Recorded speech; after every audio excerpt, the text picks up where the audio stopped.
వాళ్ళను డిసప్పాయింట్ చేయదు కాబట్టి నవ్వుతూ పనిచేస్తూ వెళ్ళిపోయిన అధ్యక్ష ఇప్పుడు నా దగ్గరికి ఎప్పుడు పెద్దవాళ్ళు పైరవికారులు కాంట్రాక్టర్లు ఎవరు రాలేదు అధ్యక్ష. నేను ఎప్పుడు కూడా పేద ప్రజల మధ్యలోనే ఉండి పనిచేస్తున్నాను అధ్యక్ష. నా దగ్గరికి వచ్చినటువంటి బీడీ కార్మికులు కావచ్చు, బీడీ టేకేదారులు కావచ్చు, అంగన్వాడీ టీచర్లు కావచ్చు, ఆశా వర్కర్లు కావచ్చు, ఐకేపీ ఎంప్లాయీస్ కావచ్చు అధ్యక్ష, అదేవిధంగా జిహెచ్ఎంసీ కార్మికులు కావచ్చు అధ్యక్ష, టీచర్లు కావచ్చు అధ్యక్ష, నిరుద్యోగులు కావచ్చు, ఆడబిడ్డలు కావచ్చు, సింగరేణి ఉద్యోగులు కావచ్చు, కరెంట్ ఎంప్లాయీస్ కావచ్చు, ఎవరు వచ్చినా అధ్యక్ష నేను కాదనకుండా నాకెంత వీలైతే అంత పనిచేసి పెట్టేటటువంటి ప్రయత్నం చేసిన అధ్యక్ష. అయినా సరే అధ్యక్ష పార్టీ మౌత్ పీసులుగా ఉండేటటువంటి పార్టీ పేపర్లు, పార్టీ ఛానళ్ళు ఏ ఒక్కరు కూడా ఎన్నడూ కూడా మద్దతు ఇవ్వలేదు అధ్యక్ష. అయినా సరే ధైర్యం వదులుకోకుండా మొక్కువని ప్రయత్నంగా నేను ప్రయత్నం చేస్తూనే వెళ్ళాను అధ్యక్ష. తెలంగాణ రాకముందు, బీఆర్ఎస్ ప్రభుత్వం ఏర్పడకముందు ఒక మాట అనుకున్నాం అధ్యక్ష. కేసీఆర్ గారే పదే పదే ఈ మాట చెప్పారు. ఉమ్మడి రాష్ట్రంలో మనకు కాంట్రాక్ట్ వ్యవస్థ వచ్చింది, మరి కాంట్రాక్ట్ ఎంప్లాయీస్తోని, అవుట్సోర్సింగ్ ఎంప్లాయీస్తోని దేశానికి నష్టం జరుగుతుంది, రాష్ట్రానికి నష్టం జరుగుతుంది, అందరికన్నా ఎక్కువ తెలంగాణ యువకులకు నష్టం జరుగుతుందని చెప్పారు అధ్యక్ష. ఆనాడు వారు సరదాగా ఒక మాట అనేవాళ్ళు, అందరికీ కాంట్రాక్ట్ పోస్ట్ ఉంది, మరి ముఖ్యమంత్రికి కూడా కాంట్రాక్ట్ పోస్ట్ ఉంటుందా అని చెప్పి ప్రశ్నించేవారు అధ్యక్ష. కానీ తెలంగాణ వచ్చిన తర్వాత 10 ఏళ్లలో కూడా కాంట్రాక్ట్ వ్యవస్థను మనం రద్దు చేసుకోలేకపోయినాం అధ్యక్ష. అది కాకుండా అవుట్సోర్సింగ్ ఎంప్లాయీస్, అవుట్సోర్సింగ్ వ్యవస్థను పెంచి పోసిపోయినాం అధ్యక్ష. బాధతో, చాలా ఆవేదనతో నేను ఈ మాటలు చెప్తా ఉన్నా అధ్యక్ష.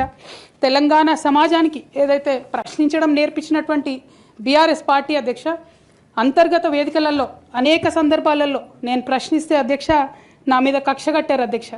కేసీఆర్ గారు చుట్టూన్నటువంటి కొందరు వ్యక్తులు, తప్పక చెప్తున్నాను అధ్యక్ష ఈ మాట, ఎందుకంటే భారతదేశ రాజ్యాంగం ప్రకారం రాజకీయ పార్టీలు ఏవైనా కూడా ప్రజలకు ఒక దిక్సూచిగా నిలవాలి అధ్యక్ష, ప్రజలకు ఒక దారిదీపంగా నిలవాలి. పార్టీలోనే అంతర్గత ప్రజాస్వామ్యం లేకపోతే రాష్ట్రంలో ఎట్లా ప్రజాస్వామ్యం ఉంటుందనే విషయాన్ని కూడా మనందరం గమనించాలి కాబట్టి ఈ మాట చెప్తా ఉన్నాను అధ్యక్ష. మరి కక్షగట్టి నన్ను ప్రశ్నించినందుకు పార్టీ నుండి బయటకు పంపించారని చెప్పి చెప్పక తప్పదు అధ్యక్ష. మొదటి సంవత్సరం నుంచే రాష్ట్ర స్థాయి నిర్ణయాలలో ఎక్కడ కూడా నా పాత్ర లేకుండా కట్టుబడి చేసినారు అధ్యక్ష. ఇవాళ ఆనాడు బాధపడ్డా, ఇవాళ నేను సంతోషపడతా ఉన్నా అధ్యక్ష. ఎందుకంటే అధ్యక్ష ధర్నా చౌక్ రద్దు చేయడం అనేటటువంటిది ప్రజాస్వామిక హక్కుల్ని కాలరాయడంలో మొదటి మెత్త అధ్యక్ష.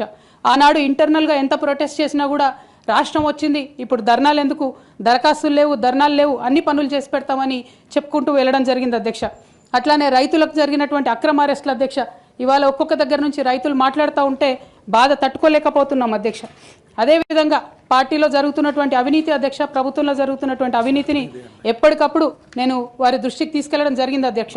అమరజ్యోతి నుంచి మొదలు పెట్టుకుంటే అధ్యక్ష, అంబేద్కర్ విగ్రహం దగ్గర నుంచి మొదలు పెట్టుకుంటే అధ్యక్ష, సెక్రటేరియట్ నుంచి మొదలు పెట్టుకుంటే అధ్యక్ష, కలెక్టరేట్లలో కూడా తీరని అవినీతి జరిగిన మాట ముమ్మాటికి వాస్తవం అధ్యక్ష.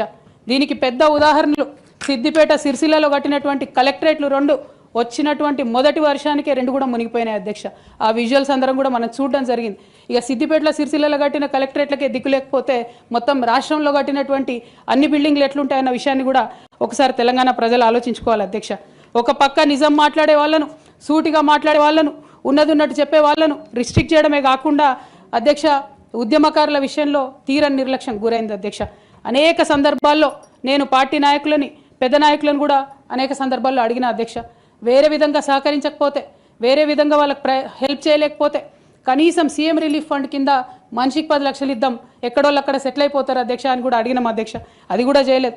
43 లక్షల మందికి పెన్షన్లు ఇస్తున్నామని గర్వంగా మనం చెప్పుకుంటున్నాం. ఉద్యమకారులు కాన్స్టిట్యున్సీకి 1000 మంది కూడా ఉండరు. ఆ 1000 మందిని పట్టుకుంటే ఇంకో 1,00,000 మందికి ఎక్కువైతుంది. వాళ్ళకు పెన్షన్ ఇస్తే లాగుంటుంది, గౌరవంగా ఉంటుందని అనేక సందర్భాల్లో చెప్పినాం అధ్యక్ష. అది కూడా 69లో పనిచేసినటువంటి ఉద్యమకారులు వాళ్ళ స్ఫూర్తిని తీసుకొనే మనం ముందుకెళ్ళినామని చెప్పి మనం చెప్పుకున్నాం అధ్యక్ష. కానీ వారిని కూడా ఎన్నడూ కూడా గుర్తించలేకపోయినాం అధ్యక్ష.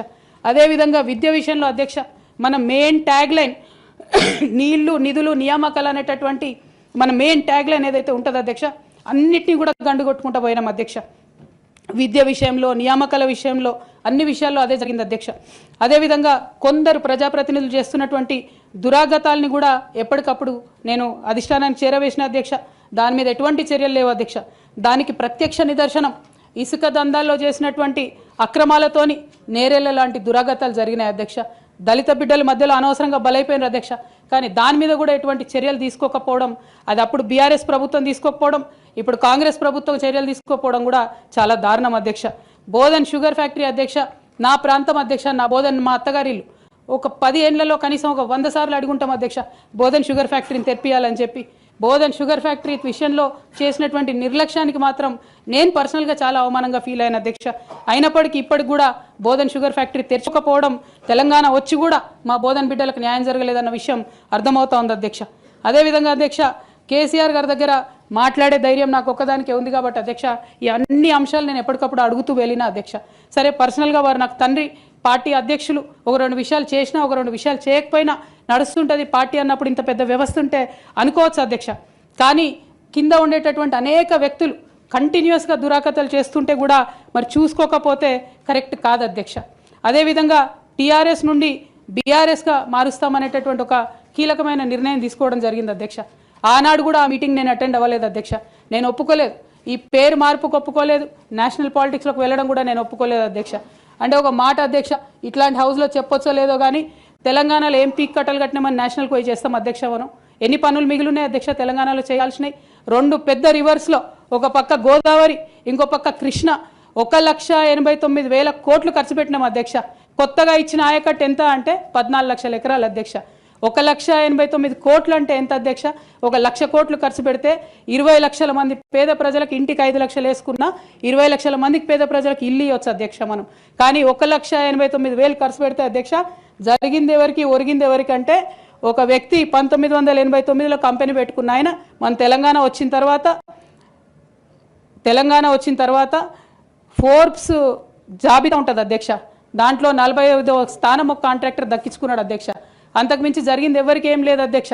ఇండ్లు లేని పేద ప్రజలకు ఇండ్లు రాలే అధ్యక్ష. కానీ ఆ కంపెనీకి మాత్రం 1,02,666 కోట్ల విలువైన ప్రాజెక్టులు ఒకటే కంపెనీకి పోయింది అధ్యక్ష. ఇది ప్రైవేట్ విషయం అని అనిపించవచ్చు అధ్యక్ష, కానీ తెలంగాణ రాష్ట్రం తెచ్చుకున్నదే ట్రాన్స్పరెన్సీ కోసం, తెలంగాణ రాష్ట్రం తెచ్చుకున్నదే అకౌంటబిలిటీ కోసం, తెలంగాణ రాష్ట్రం తెచ్చుకున్నదే ఇండిపెండెన్స్ కోసం. ఇవేవి లేనటువంటి తెలంగాణ రాష్ట్రాన్ని మనం ఊహించని కూడా ఊహించలేము అధ్యక్ష. చూసుకుంటూ ఊరుకోవడం కూడా సరికాదు అధ్యక్ష. అదేవిధంగా అధ్యక్ష, ఇంకో పక్క తెలంగాణను పదే మోసం చేస్తున్నటువంటి భారతీయ జనతా పార్టీ అధ్యక్ష, ఒక్క ప్రాజెక్ట్ కూడా నేషనల్ ప్రాజెక్ట్ హోదా ఇయ్యలేదు అధ్యక్ష. ఒక్కటంటే ఒక్కటి కూడా విభజన హామీలు అమలు చేయలేదు అధ్యక్ష. ఐఐటిఆర్ లాంటి సంస్థ మన దగ్గర వస్తే ఎంతోమంది యువకులకు ఉద్యోగాలు వచ్చాయి అధ్యక్ష. అవి పర్సనల్గా ఇవ్వకుండా ఆపారు అధ్యక్ష. అనేక కంపెనీలకు అయితే మీరు మహారాష్ట్ర బోండి, గుజరాత్ బోండి అని చెప్పి భారతీయ జనతా పార్టీ పెద్ద నాయకులు చెప్పి ఇక్కడ యువకులకు అన్యాయం చేశారు అధ్యక్ష. భారతీయ జనతా పార్టీ మీద ఎడతెగని పోరాటం నేను చేశాను అధ్యక్ష. అది పార్లమెంట్లో మాట్లాడడం కావచ్చు, బయట మాట్లాడడం కావచ్చు, అనేక అంశాల మీద కొట్లాడడం కావచ్చు అధ్యక్ష. ఇంత చేస్తే కేసీఆర్ గారి మీద కక్షతో అధ్యక్ష ఆఖరికి నన్ను జైల్లో కూడా పెట్టడం జరిగింది అధ్యక్ష. అయినప్పటికీ ఏనాడు మా పార్టీ నాకు అండగా నిలబడలేదు అధ్యక్ష. 3 సంవత్సరాలు నేను ఒక్కదాన్నే ఈడీతోని, సిబిఐతోని అనేక అంశాల్లో కొట్లాడుకున్న తప్పితే ఎక్కడ కూడా పార్టీ అండగా నిలబడలేదు అధ్యక్ష. ఇది ఎందుకు చెప్తా ఉన్నా అంటే అధ్యక్ష, ఒక పార్టీ అంటే ఒక సంఘం అధ్యక్ష. ఒక సంఘం అంటే ఒకే భావజాలంతో కలిసి పనిచేసే వ్యక్తులు అధ్యక్ష. ఒకడు గాయపడి పడిపోతే వాడిని ఎత్తుకొని పోతారు అధ్యక్ష, భుజాల మీద తీసుకొని పోతారు అధ్యక్ష. లేదు, నువ్వు మా భావజాలంతో కరెక్ట్గా లేవంటే తీశానాడే అవతల పడేయాలి అధ్యక్ష.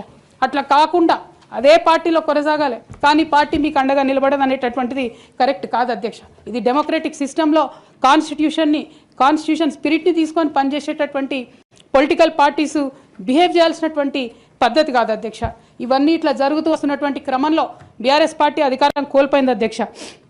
అధికారం కోల్పోయిన తర్వాత కాంగ్రెస్ పార్టీ వచ్చి ఒక ఎంక్వైరీ చేసింది అధ్యక్ష, ఘోష్ కమిటీ అని. బీఆర్ఎస్ పార్టీలో ఉన్నటువంటి ఏ పెద్ద నాయకుడు కూడా మాట్లాడాడు అధ్యక్ష. కేసీఆర్ గారు అంటే ఎవరు మాట్లాడారు, అదే కేటీఆర్ గారినో హరీష్ రావు గారినో అంటే అందరు లేచి నిల్చొని మాట్లాడతారు అధ్యక్ష. నేను ఒకటే అంటే అధ్యక్ష, ఒక నాయకుడిని నమ్ముకొని ప్రాంతీయ పార్టీ అంటే ఏంది అధ్యక్ష? ఒక నాయకుడు అధ్యక్ష. ఆ నాయకుడు ఆయన భావజాలం, ఆయన ఐడియాలజీ మీద నడిచేదే ప్రాంతీయ పార్టీ. అది ఎన్టీఆర్ గారు పెట్టిన పార్టీ కావచ్చు, కేసీఆర్ గారు పెట్టిన పార్టీ కావచ్చు. ఆ పార్టీ నాయకుడికే దెబ్బ తగిలితే, ఆ పార్టి నాయకుడి మీదకే మచ్చ వస్తే పార్టీ మనుగడకే అర్థం ఉండదనేటటువంటి ఉద్దేశంతో ఘోష్ కమిటీ అప్పుడు కూడా నేను ఒక్కదాన్నే జాగృతితోని ధర్నా చేసిన అధ్యక్ష. ఏ ఒక్కరు మాట్లాడరు అధ్యక్ష. ఆ తర్వాత అర్ధరాత్రి 2 గంటలకు కాంగ్రెస్ ప్రభుత్వం అసెంబ్లీలో సిబిఐ ఎంక్వైరీకి ఇస్తామంటే కూడా తెల్లారి 12, 1 గంటలు, 2 గంటల వరకు కూడా మా బీఆర్ఎస్ పార్టీలో ఒక్క పెద్ద నాయకుడు కూడా మాట్లాడాడు అధ్యక్ష. కేసీఆర్ గారిని ఏమన్నా మాట్లాడరు అధ్యక్ష. మరి అట్లాంటి పార్టీ ఎందుకు ఉండాలి, ఉంటే ఏంది పోతే ఏందని నేను ప్రెస్ మీట్ పెట్టి బలంగా మాట్లాడిన అధ్యక్ష. నేను మాట్లాడలేదని నేను అంటలేను అధ్యక్ష. డెఫినెట్గా అవినీతి పరుల పేరు చెప్పిన, నేను హరీష్ రావు గారి పేరు చెప్పిన, వారి టీంలో ఉన్న అందరి సభ్యుల పేరు చెప్పిన అధ్యక్ష. ఇప్పుడు కూడా చెప్తాను అధ్యక్ష. కానీ అధ్యక్ష చెప్పిన తర్వాత తెల్లారి 2 గంటల లోపల నన్ను సస్పెండ్ చేసిండ్రు అధ్యక్ష. నేను ఒకటే కోరుతా ఉన్నా అధ్యక్ష. ఇందాక నేనైతే representation of people's act quote చేసినాను అధ్యక్ష. అందులో సెక్షన్ 19.1C అని కూడా ఉంటుంది అధ్యక్ష. ఇది రైట్ టు అసోసియేషన్లో అధ్యక్ష ఆర్టికల్ 19.1C. అంటే ఒక అసోసియేషన్లో మనం మెంబర్ అయినంత మాత్రాన ఖచ్చితంగా ఆ party membership does not place an individual outside the constitution అధ్యక్ష. Especially when it concerns the allegation of corruption, maladministration and breach of public trust lies at the core of protected political speech adhyaksha. Political speech has to be protected by Constitution of India adhyaksha. Ade vidhanga adhyaksha disciplinary action committee annaru adhyaksha. Adhyaksha asalu BRS party constitution adhyaksha oka national level lo panjayalanukune party idi 8 పేజీల constitution adhyaksha. Adhyaksha nijanga ivalle ధైర్యంగా చెప్తా ఉన్నా ఆ constitution of BRS party is a joke adhyaksha. ఏమి ఉండదు అందులో. అసలు పోయిన కమిటీ ఎప్పుడు వేసిర్రంటే ఎవరికి కూడా గుర్తుండదు అధ్యక్ష. నన్ను సస్పెండ్ చేసే ముందు డిసిప్లినరీ యాక్షన్ కమిటీ అని సడన్గా రాత్రికి రాత్రి పుట్టుకొచ్చింది అధ్యక్ష. పుట్టుకొచ్చి నన్ను సస్పెండ్ చేశారు అధ్యక్ష. కనీసం నన్ను పిలవాలా, కనీసం షోకాజ్ నోటీస్ ఇవ్వాలా, పోనీ ఇవ్వలేదు. ఎమర్జెన్సీ పవర్స్ వాడి అధ్యక్షుల వారే సస్పెండ్ చేశారు అనుకుంటే తర్వాత కనీసం ఫైనాలిటీ ఆఫ్ ద ఆర్డర్ కోసం అధ్యక్ష అపిలేట్ రూట్ తీసుకుంటే కనీసం తర్వాత ఎక్స్ప్లెనేషన్ అడగాలి అధ్యక్ష. ఎటువంటి పద్ధతి లేదు అధ్యక్ష. ఒక పార్టీ నడిపే పద్ధతి డెఫినెట్గా ఇది కాదు అధ్యక్ష. అవసరం అనుకుంటే నేను లీగల్గా ఛాలెంజ్ చేయొచ్చు, కానీ నేను ఛాలెంజ్ చేయను అధ్యక్ష. ఎందుకంటే ఎటువంటి పద్ధతి లేనటువంటి బీఆర్ఎస్ పార్టీ నుండి, ఎటువంటి నైతికత లేనటువంటి బీఆర్ఎస్ పార్టీ నుండి దూరం అవుతున్నందుకు ఇవాళ నేను చాలా సంతోషిస్తున్నా అధ్యక్ష. నా కుటుంబం, నా పార్టీ, నా రక్తం, నా చెమట, నేను 20 సంవత్సరాలు తెలంగాణ ఉద్యమం కోసం నేను పడ్డటువంటి శ్రమ, నేను చేసినటువంటి కష్టం గుర్తించకుండా ఒక చిన్న ఉరి తీసేవాడిని కూడా అడుగుతారు అధ్యక్ష. ఈ దేశంలో అంత మంచి దేశం మనది, అయినా కూడా సస్పెండ్ చేశారంటే చాలా సంతోషిస్తున్నా అధ్యక్ష. ఇవాళ నేను వేరే ఏం లేదు. అయితే కాంగ్రెస్ పార్టీ అధ్యక్ష నా సస్పెన్షన్ని పొలిటికల్గా వాడుకోవాలని ఈ బీఆర్ఎస్ పార్టీలో వచ్చినటువంటి చీలికలను చాలా పెద్ద ఎత్తున వాళ్ళు ప్రమోట్ చేస్తూ ఉన్నారు అధ్యక్ష. ప్రత్యేకించి వారు నాపై చేస్తున్న ఆరోపణ అధ్యక్ష, ఇది ఆస్తుల పంచాయతీ, ఆత్మగౌరవం పంచాయతీ కాదని చెప్తా ఉన్నారు అధ్యక్ష. నేను ఇవాళ మీ ద్వారా తెలంగాణ ప్రజలకు చెప్పదలుచుకున్న అధ్యక్ష. అధ్యక్ష నాకు దైవభీతి ఎక్కువ అధ్యక్ష, దైవ భక్తురాలు నేను. లక్ష్మీ నరసింహస్వామి మా ఇంటి దేవుడు అధ్యక్ష. ఆ లక్ష్మీ నరసింహస్వామి మీద ప్రమాణం చేసి చెప్తా ఉన్నా అధ్యక్ష. ఒక మహిళగా నాకు 2 కొడుకులు ఉన్నారు అధ్యక్ష. వాళ్ళిద్దరి మీద ప్రమాణం చేసి చెప్తా ఉన్నాను, నాది ఆస్తుల పంచాయతీ కాదు అధ్యక్ష, నాది ఆత్మగౌరవం పంచాయతీ. నేను ఏ విషయమైనా, ఉద్యమకారుల విషయమైనా, బీసీల విషయమైనా, మహిళల విషయమైనా ఏదైనా నిలదీసి అడిగినా అధ్యక్ష, రేపు కూడా అడుగుతా అధ్యక్ష. అందులో ఎట్టి పరిస్థితులలో కాంప్రమైజ్ అయ్యే విషయమే లేదు అధ్యక్ష. ఈ సందర్భంగా తమరు కూడా నేను ఒక మాట చెప్తా ఉన్నా అధ్యక్ష.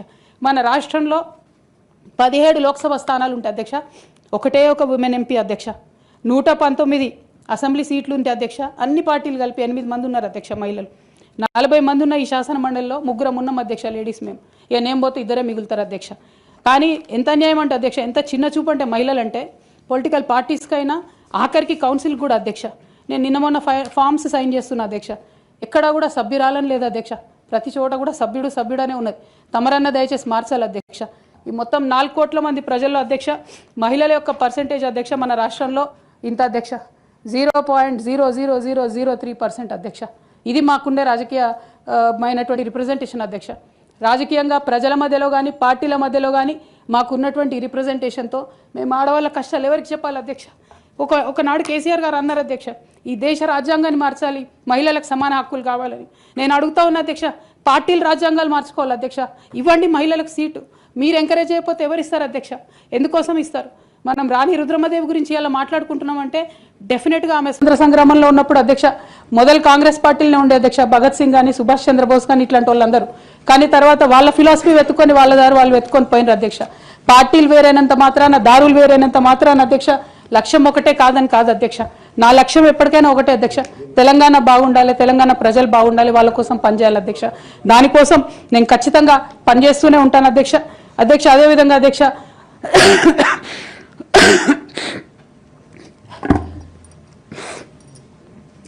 బీఆర్ఎస్ పార్టీ వైఫల్యాల్ని ఎండగడుతూ సక్సెస్ అయినటువంటి కాంగ్రెస్ పార్టీ అధ్యక్ష కంప్లీట్గా వాళ్ళు కూడా అన్ని అంశాలను ఇగ్నోర్ చేసినారు అధ్యక్ష.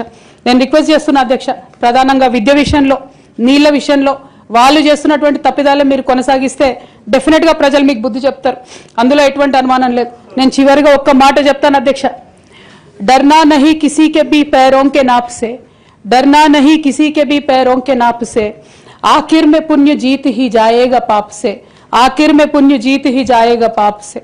गीता में कृष्ण ने कहा अर्जुन से बस यही, गीता में कृष्ण ने कहा अर्जुन से बस यही, आखिर में पुण्य जीत ही जाएगा पाप से. అధ్యక్ష నేను నిజం పక్షాన ఉన్నాను అధ్యక్ష నేను నైతికత పక్షాన ఉన్నాను అధ్యక్ష. నేనేమి తప్పు చేయకుండా పార్టీలో కొంతమంది కక్షగట్టి మహిళా నాయకత్వం ఎదగకుండా పార్టీలో కొంతమంది కక్షగట్టి అధ్యక్ష ఎక్కడైతే ఉద్యమకారుల మాటలు కేసీఆర్ గారికి చేరుతాయో, ఎక్కడైతే సామాన్య కార్యకర్తల మాటలు కేసీఆర్ గారికి చేరుతాయో, ఎక్కడైతే పేదవాళ్ళ మాటలు కేసీఆర్ గారికి చేరుతాయి అనుకున్నారు అధ్యక్ష, వాళ్ళకు అడ్డు కూడా కట్టి ఇవాళ నన్ను పార్టీ బయట వేసినారు అధ్యక్ష. అటువంటి పార్టీలో నేను ఉండదలుచుకోలేదు అధ్యక్ష. కాకపోతే మీతో నేను రిక్వెస్ట్ చేస్తా ఉన్నా అధ్యక్ష, ఏ పొలిటికల్ పార్టీ అయినా అధ్యక్ష రాజ్యాంగాన్ని స్ఫూర్తిగా తీసుకొని పనిచేయాలి అధ్యక్ష. బీఆర్ఎస్ పార్టీ ఆ స్ఫూర్తితో లేదు అధ్యక్ష. కాబట్టి నేను ఈ రాష్ట్రంలో మహిళలకు కొంత ఇన్స్పిరేషన్ ఇవ్వడానికి అధ్యక్ష, ప్రజలకు ఓవరాల్గా సేవ చేయడానికి అధ్యక్ష, ఇప్పుడు కాంగ్రెస్ పార్టీ చేస్తున్న విధానాలకు ప్రధాన ప్రతిపక్షం అధ్యక్ష ఇవాళ లేనేలేదు హౌస్లో, నిన్న మొన్న అసెంబ్లీ నడిచింది అక్కడ లేనేలేదు అధ్యక్ష. ఆ యొక్క గ్యాప్ని ఫిల్ఫిల్ చేయడానికి అధ్యక్ష నేను ఇవాళ ఒక వ్యక్తిగా ఈ హౌస్లోకి వెళ్ళిపోతున్నా అధ్యక్ష. కానీ నేను ఒక శక్తిగా ఫ్యూచర్లో చట్టసభలకు తిరిగి వస్తా అధ్యక్ష. డెఫినెట్గా ఒక పొలిటికల్ సిస్టమ్ని క్రియేట్ చేస్తా అధ్యక్ష ఈ స్టేట్లో, చేసి ఖచ్చితంగా ఒక శక్తిగా నేను తిరిగి వస్తాను అధ్యక్ష. మీ అందరి యొక్క ఆశీర్వాదంతో ఈ హౌస్లో ఈ 4-5 ఇయర్స్లో మీతో ఉన్న అనుబంధంతో నేను చెప్తా ఉన్నా అధ్యక్ష, మీరు చాలా అవకాశాలు ఇచ్చారు అధ్యక్ష, చాలాసార్లు మాట్లాడే అవకాశాలు ఇచ్చారు, అనేక సమస్యల మీద పోరాటం చేసే అవకాశం ఇచ్చారు, మీకు ధన్యవాదాలు తెలియజేస్తాను అధ్యక్ష. కాకపోతే తెలంగాణ డెవలప్మెంట్ కోసం ఇప్పుడున్న పార్టీ కూడా అంతే కమిటెడ్తో పనిచేయాలని చెప్పి డిమాండ్ చేస్తూ ఆ అన్ని అంశాలను టేకప్ చేసి మేము పనిచేస్తామని మీకు తెలియజేస్తూ మీ దగ్గర సెలవు తీసుకుంటున్నాను అధ్యక్ష. Thank you. జై తెలంగాణ. గౌరవ సభ్యురాలు సోదరిమణి కవిత గారి యొక్క ఆవేదన భావోద్వేగం